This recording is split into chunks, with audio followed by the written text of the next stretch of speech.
Withdrawing funds held by Netflix can be a straightforward process if you follow the right steps. Here is a simple guide to help you navigate through it. Step 1. Log into your account. Visit the Netflix website and log into your account using your email and password. Ensure you have access to the account associated with the funds you wish to withdraw. Step 2. Navigate to account settings. Once logged in, click on your profile icon in the upper right corner. From the drop-down menu, select Account to access your account settings. Step 3. Locate payment information.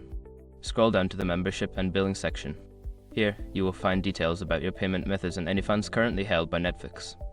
Step 4. Request withdrawal. If there is an option to withdraw funds, follow the prompt provided. This may involve selecting a withdrawal method, such as bank transfer or PayPal, and entering the necessary details. Step 5. Confirm and complete the process. Review the withdrawal request to ensure all information is correct.